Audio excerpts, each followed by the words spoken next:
selamat datang semuanya. Sekarang kita masuk ke knowledge area nomor 9 dari 10. Yang nomor 9 ini adalah procurement management. Sebelumnya perkenalkan, nama saya Fahrul Safrinda Prayoga dari 5214173 dari jurusan Sistem Informasi ITS. Dan pada kali ini saya akan menjelaskan tentang procurement management. Dimana kalau kita mendengar kata procurement itu intinya pengadaan, bagaimana kita mengadakan bentuk uang, biasa dana, bisa barang, ada suatu project atau location lah. Itu ini procurement. Jadi kita bukannya itu. Nah sekarang, nah ini procurement management gambar-gambar dulu. Jadi kita saat melihat procurement, kita misalnya dalam project harus mengadaan apa nih? Harus punya sepeda, harus punya troli, harus punya headset, gitu. Harusnya kayak gitu. Nah, apa itu procurement management? Adalah memperoleh atau mengadakan barang dan jasa dari sumber luar. Nah, jadi pada proyek kan biasanya kita bisa dari dalam atau dari luar. Procurement itu untuk dari luar. Tujuannya untuk memastikan agar proses pengadaan berjalan dengan lancar sehingga produk dan jasa yang dibutuhkan bisa didapat di saat yang tepat, dalam jumlah yang tepat, dengan kualitas yang tepat, dan harga yang tepat. Nah, intinya procurement kita ituin yang tepat tadi. Pokoknya harus tepat lah, pokoknya dari bagian uangnya, dari dananya, dari jumlahnya, kualitasnya, intinya kayak gitu. Bagaimana caranya untuk mendapatkan hal seperti itu?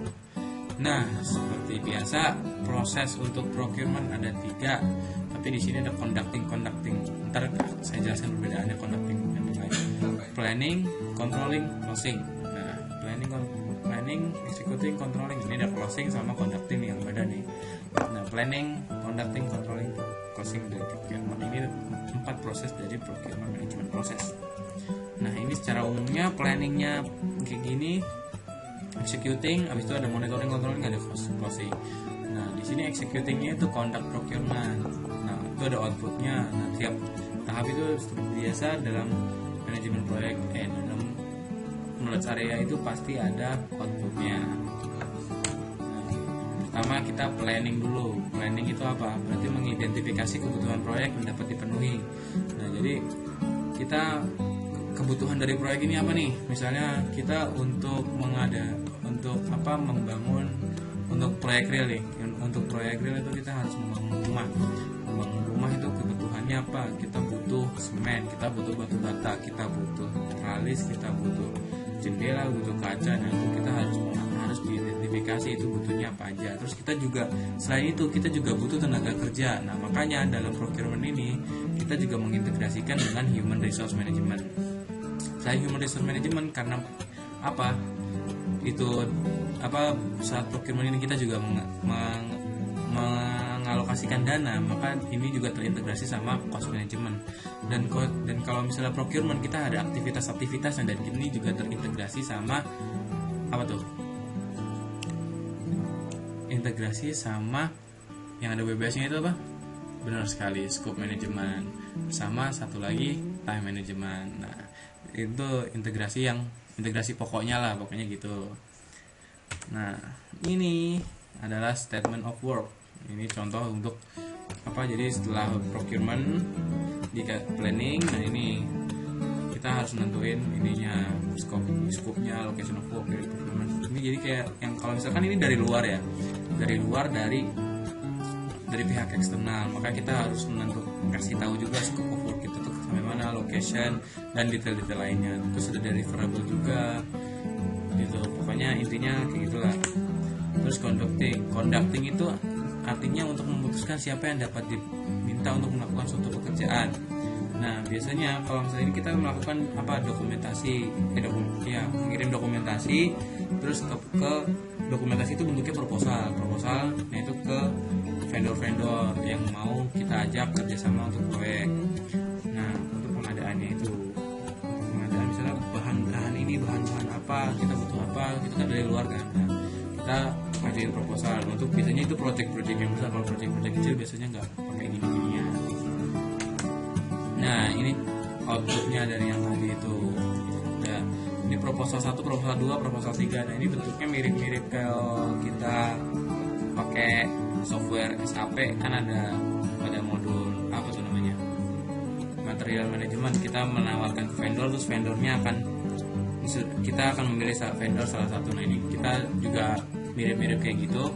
Untuk bagian tahu, kalau untuk nggak tahu mohon cari tahu dulu. Nah, kita kayak gini. Jadi kita proposal 1 ratingnya berapa, proposal 2 ratingnya berapa, proposal 3 ratingnya berapa, dari harganya punya bobot berapa. Kalau misalnya yang lebih murah dan lebih menguntungkan, maka kita ambil penawaran dari vendor yang mana gitu, kurang lebihnya gitu. Ya, tadi setelah dikondak, habis kita cari vendor yang mau kita kerja sama untuk procurementnya, kita tanda tanganin kontrak untuk persetujuan. Nah, kontrak itu adalah hubungan yang legal, sehingga sangat penting bahwa hukum dan kontrak di profesional terlibat dalam menulis dan mengolah kontrak. Jadi kontrak itu sudah terikat sama hukum, jadi jangan sampai kita melanggar kontrak, dan dia jangan sampai melanggar kontrak yang sudah kita tentukan. Ini kontrak masuk dalam controlling supaya mereka tidak bergerak di luar kendali kita, atau kita tidak bergerak di luar kendali mereka. Nah, setelah selesai semua permasalahan, setelah semua proses selesai, maka kita melakukan closing procurement. Jadi kita melakukan closing lah, semuanya harus diselesaikan. Nah, untuk procurement biasanya banyak yang closingnya itu kurang baik kalau di sini katanya dosen saya.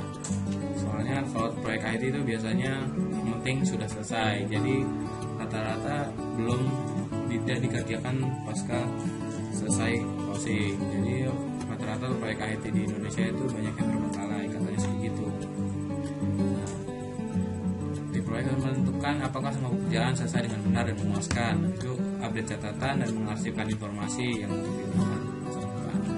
Itu untuk proses procurement. Nah, setelah itu kita masuk ke kesimpulan.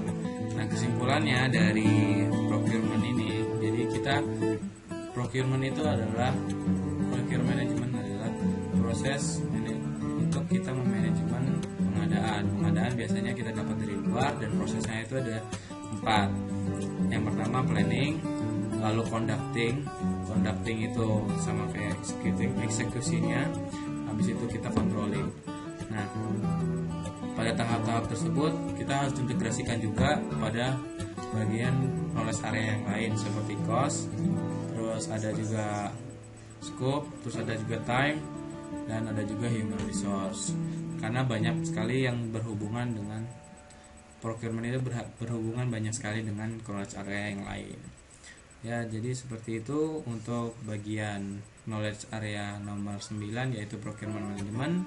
Kurang lebihnya mohon maaf. Assalamualaikum warahmatullahi wabarakatuh.